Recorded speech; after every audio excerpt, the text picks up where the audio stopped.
ang surfing summer activity pag tag-araw.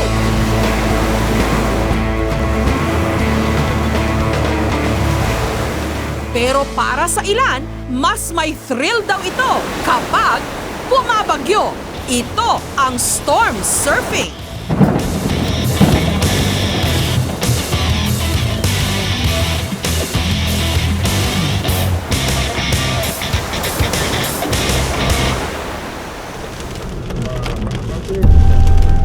Pagtama sa kalupaan ng bagyong Waning nito lamang Huwebes, isa sa mga nasapul ang lalawigan ng Aurora. Kaya naman ang mga alon nag-aalimpuyo. Subalit ang tila naghihimagsik na mga along ito, ang mismong dinayo ng magkasintahang Jefferson, isang Amerikano, at si Marian, isa namang Belgian. Storm surfers.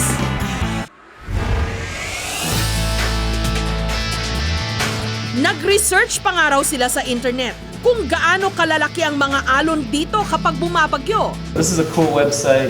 It basically has sort of the radar for the storms that are passing through the Philippines. It tells us basically how big the waves are going to be and what direction the swell is coming from. Matapos nilang pakiramdaman ang galaw ng bagyo,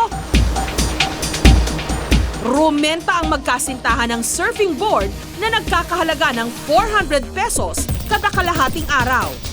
Oh yeah, gonna get out there, paddle a bit, get some exercise.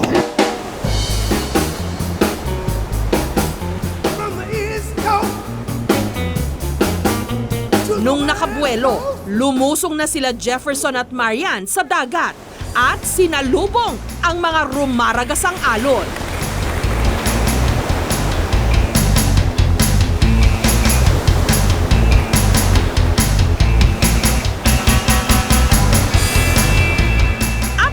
Pihikan pang magkasintahan.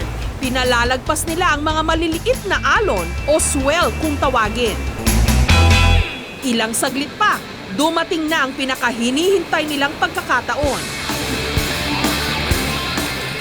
At bago pa sila salpukin ang alon, agad silang sumakay sa kanilang surfing board para makipaglaro sa dambuhalang bugso ng tubig.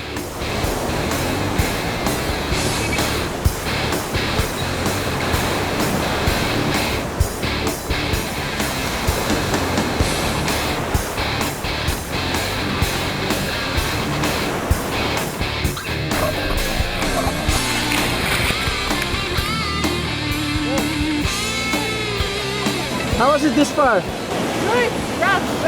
Rough? Better than in Europe. Getting my feet back on me. Yeah, it's good times. See you guys later. First we've been to La Union, Yep. but it was complete flat. So we were actually just chasing the waves, and we checked the weather report, and they predicted that there was like waves over here. So that's why we came here. There's a typhoon. Well, it's more exciting, I'd say. It's kind of like being on a roller coaster without anybody steering.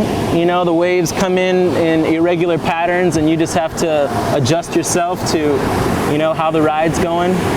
It's exciting and scary at the same time, especially because the sky's dark and, you know, there's lightning coming sometimes and there's winds, but it's worth it for sure. Ang water adventure raw na ito ang nagbigay daan para magkatagpo ang landas nina Jefferson at Marian. Kung nasaan daw ang direksyon ng bagyo, dun din daw sila tumidiretso.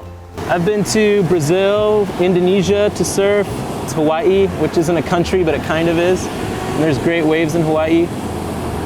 Costa Rica in Central America, Mexico. Maraming bagyo na rin daw ang nalagpasan ng kanilang pagsasama.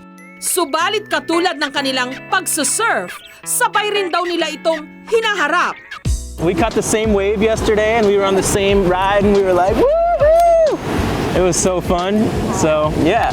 If you like have a hobby to share, or it's more pleasant, you know, than being on your own. Ang lalawigan ng Aurora ang itinuturing na surfing capital sa Central Luzon. Mula Oktubre hanggang Pebrero raw ang peak season ng surfing dito. Pero kapag ganitong panahon daw ng mga bagyo, dumadagsa pa rin dito ang mga turista. Para siguruhin naman ang kaligtasan ng storm surfers, nagtalaga ang provincial government ng Aurora ng mga lifeguard sa mga baybayin. Hindi namin sila pwedeng basta pigilin dahil kung kailan nga lumalaki ang alon, yun yung gustong-gusto ng mga surfer. Pero sa mga ganyang sitwasyon naman, meron namang ginagawa ang mga local government unit. Meron naka-assign dyan ng mga bantay dagat na talagang nakabantay sila talaga para sa kaligtasan ng mga local tourists. Na talagang maging safe yung mga dumadalaw dito sa aming bayan. Hindi rin daw nila hinihikayat ang lahat na mag-surfing kung kasagsagan ng bagyo dahil sa panganib na dala nito. Bagamat malaking atraksyon daw ito para sa kanilang probinsya, una pa rin daw nilang isinasaalang-alang ang kaligtasan ninuman. Samantala, snowboarding daw talaga ang hilig ni Cyril. Ngunit sa kanyang pagbabalik bayan mula Canada, kampante raw siyang kakayanin din niyang mag-storm surfing. Kahit pa 3 araw pa lang daw siyang nag-aaral nito.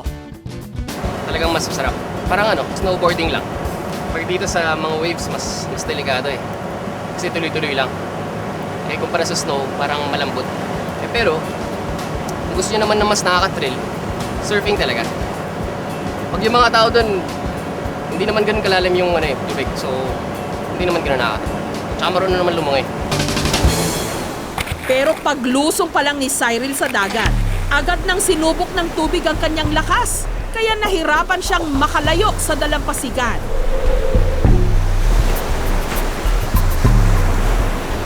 Pero sa pagpupursige, nakaabante rin siya.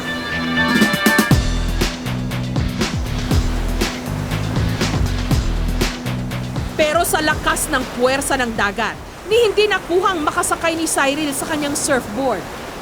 Matapos ang mahaba-habang pakikipagbuno sa tubig, biglang bumalik sa pampang si Cyril. Sa kasamaang palad, nabukulan pa siya sa ulo at sa pisngi. Hinihila ko lang yung bird. Bumalik sa baka. Okay nga. No pain, no gain. Pero hindi raw ito ang magiging huli niyang pakikipagbuno sa mga alon. Maswerte pa nga raw siya dahil bukol lang ang kanyang inabot. Hindi katulad ng Australianong si Kobe Graham na nabalian ng leeg habang nagsustorm surfing sa dagat ng Sydney. Tumama kasi ang kanyang ulo sa isang mababaw na bato. Muntik na nga raw niya itong ikaparalisa, pero unti-unti rin siyang nakarecover. Bagamat wala raw tiga Aurora na may gustong lagi silang binabagyo, iniisip na rin daw ng mga miyembro ng Aurora Surf Rider Association Incorporated na oportunidad din ito. Pag may bagyo, medyo malaki, medyo powerful yung waves, dito especially dito sa beach break, nagagawa mo yung maneuvers, almost lahat ng maneuvers, nagagawa mo. Different tricks pa rin. Dahil sa magagandang alon bunsod ni Waning, sinamantala ng kanilang grupo na mag-ensayo ng iba't ibang surfing tricks.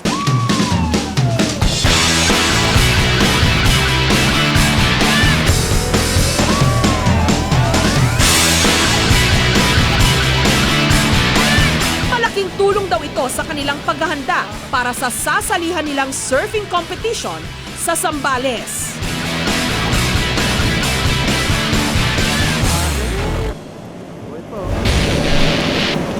Sa bawat hampas ng mga alon kapag bumabagyo, tiyak na mabubuhay ang dugo ng bawat surfing fanatic. Pero habang nagpapakalunod sa pansamantalang high at saya, huwag sanang kalilimutan na maaari rin itong magdala ng disgrasya.